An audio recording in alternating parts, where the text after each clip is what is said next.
Long before The Strangers terrified audiences with its haunting premise of random violence, another film had already perfected the art of psychological dread in the home invasion subgenre.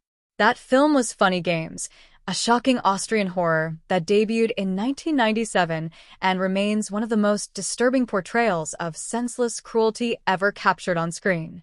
While supernatural monsters like vampires or zombies can be terrifying, nothing quite matches the primal fear of a stranger violating your personal space.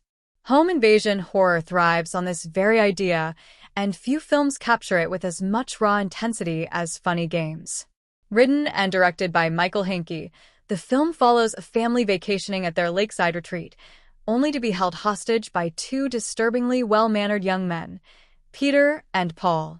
At first, the intruders seem polite, even preppy, donning pastel clothing and speaking in calm, cheerful tones.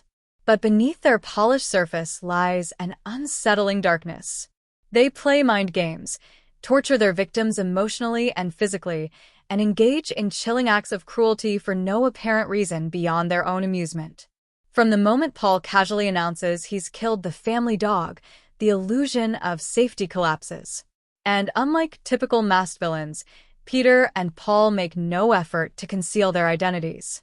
This boldness suggests from the outset that their victims are not meant to survive. Where The Strangers creeps in with silent dread and masked faces lurking in shadows, Funny Games operates in broad daylight, making the violence feel even more intrusive. The tension doesn't come from jump scares, but from the slow unraveling of the characters' mental states.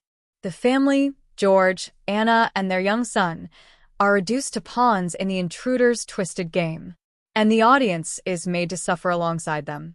Unlike conventional thrillers, Funny Games also breaks cinematic rules. Paul occasionally addresses the camera directly, acknowledging the viewer in fourth-wall-breaking moments that make the experience even more unnerving. The film never gives its antagonists a backstory or reason for their actions, reinforcing the terrifying idea that evil can be both random and ordinary. This lack of motive is what connects Funny Games so closely to The Strangers. In both films, the attackers aren't seeking revenge or money. They're simply doing it because they can. The Strangers famously delivers its most chilling line when Liv Tyler's character asks why they're being targeted. Because you were home. Peter and Paul, too, are driven by a similar apathy for human life, offering no justification for their sadistic games. Though The Strangers is often praised as a benchmark of home invasion horror, it clearly owes a creative debt to Funny Games.